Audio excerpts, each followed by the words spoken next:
Saludos, mi nombre es Rafael Grasamerino y voy a hablar sobre la ponencia presentada en este tercer Congreso Internacional Pensamiento, Cultura y Sociedad.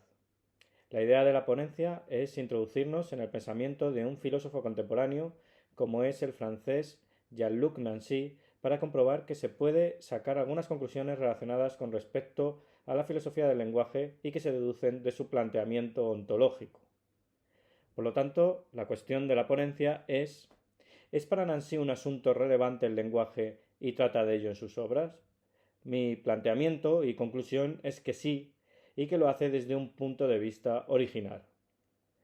Para poder acometer esta cuestión de manera competente, me voy a servir de la comparativa con otro autor que a primera vista podríamos considerar algo alejado intelectualmente, Hilary Putnam.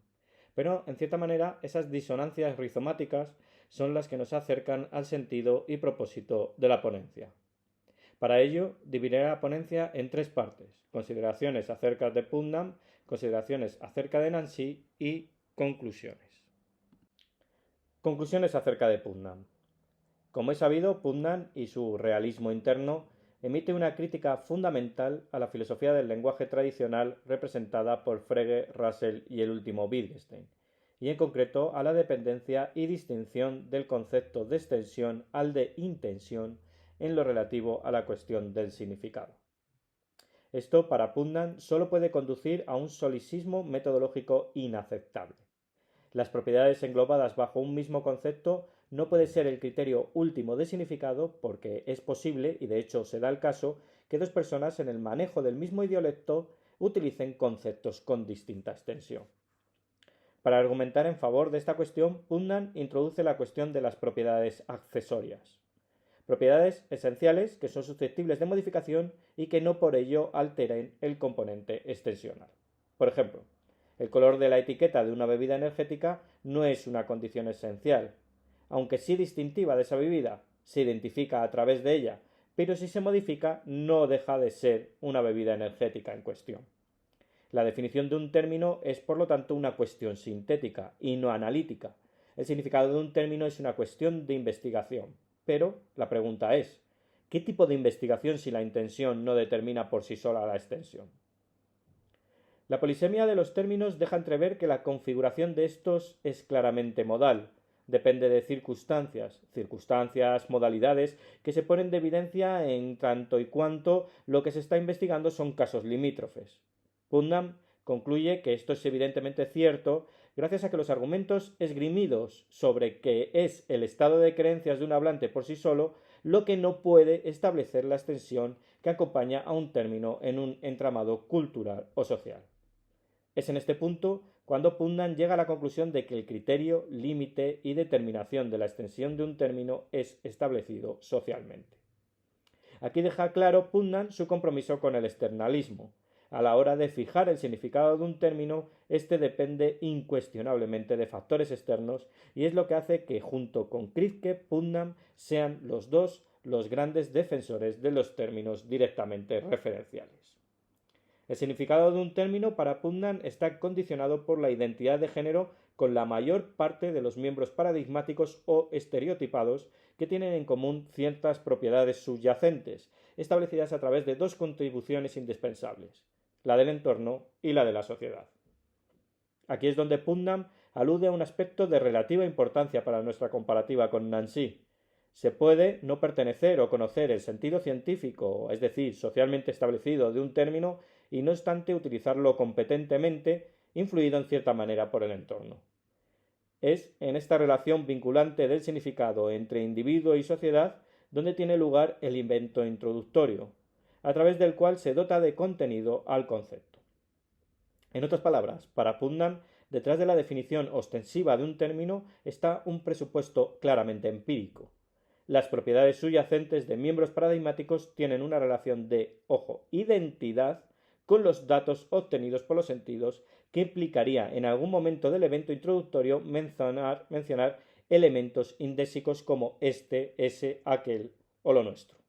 Ahora bien, lo relevante para nuestra comparativa y en cierta coherencia con la tradición empirista es que Putnam hace una curiosa mención a cómo es captada aquella identidad. es a través de un tipo peculiar de intuiciones semánticas, las intenciones referenciales, como es captada esta identidad.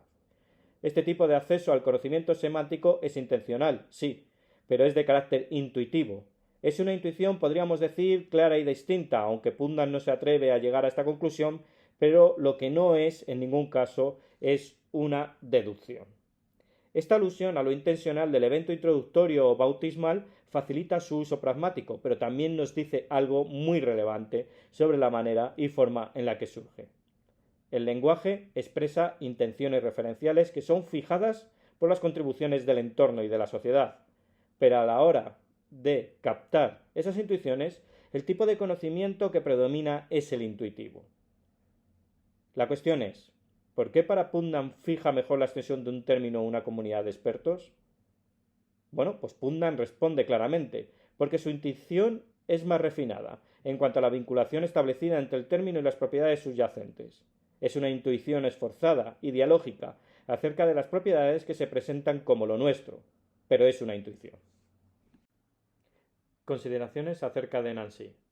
La trayectoria e influencias del filósofo francés es a primera vista considerablemente alejada de la del filósofo estadounidense. Es más, seguramente Nancy englobe el pensamiento de Putnam dentro de lo que consideró como consecuencia del devenir del pensamiento que se origina en Grecia, en concreto con Parménides, pensamiento que denomina como de la maquinación la Gestalt, basada en el empeño y habilidad para el cálculo. Nancy encuentra un fallo sustancial que tiene que ver con el relato hegemónico, con este relato hegemónico. El ego no es un yo de moi, sino un yo de je. Es un sujeto como venida, un sujeto inactual. El sujeto que produce el conocimiento y dota de contenido al significado no es una estructura segura, sino que es una mediación. El sentido no es objeto de revelación, sino que se revela. Cuando dotamos de sentido don, no únicamente ni como un aspecto más importante de aquello, optamos por tal o cual punto de vista, sino que penetramos en la cosa en clara alusión a Hegel. Cuando se da la cosa, el factum, dicen así, solo tenemos dos alternativas, ignorarlo o penetrarlo. La cuestión del sentido y del significado es una cuestión de presente desnudo. Cuando pensamos, penetramos como mineros desnudos en el sentido de desprotegidos en la cuestión del sentido. En esa excavación viene la diferencia. La cuestión del significado, don de sí o don de sentido para Nancy, no tiene que ver con la presentación de las singularidades, sino con el cómputo expositivo de las singularidades y de la relación entre ellas. El abandono de sí, que supone ir hacia el otro, que constituye un temblor de sí. Podría parecer que caemos en cierto idealismo e inmaterialidad, pero todo lo contrario. La cuestión del concepto es para Nancy un estremecimiento de la materia en la materia misma. El espíritu que dota de significado a las cosas no es algo separado ni del cuerpo y por consecuente tampoco de la materialidad. El pensamiento para Nancy no es una identidad retenida, sino una identidad que sale al encuentro de lo otro atraída por su deseo de universalización. Por lo tanto, la cuestión de la construcción de los términos es desde el inicio del planteamiento del concepto un asunto de desgarramiento o dislocación. El logos es un darse a sí mismo a través de un ejercicio dialéctico de conservación y separación sobre la cosa en sí, entendida en este caso como venida il va de soi. Si el pensamiento y la lógica para Nancy es un ejercicio de penetración en y por la venida, el significado o significación es un espesor, el depósito de la manifestación de este movimiento.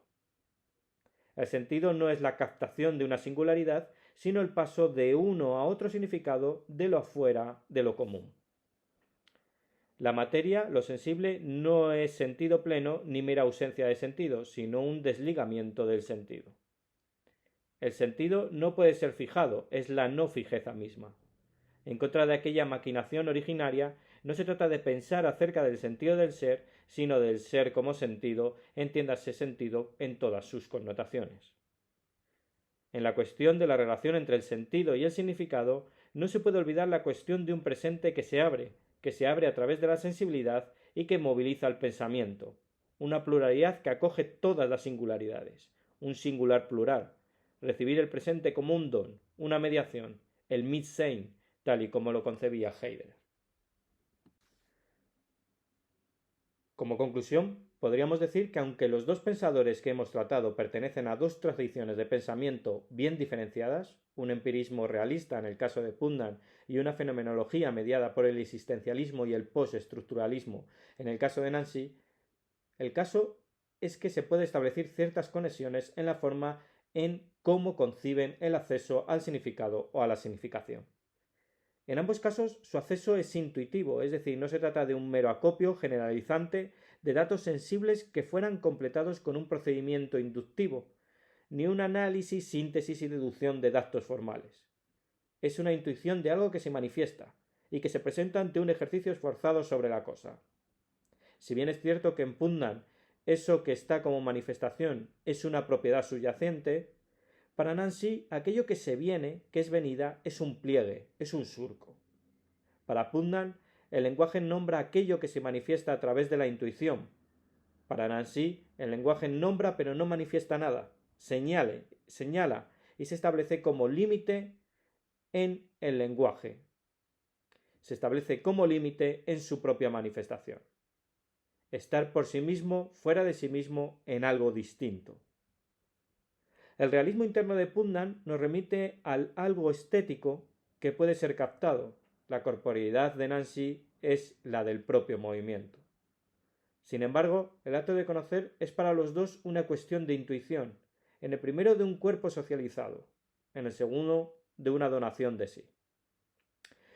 Por último, querría no dejar la ponencia sin hacer mención a algunos datos bibliográficos que se han tomado como base para prepararla.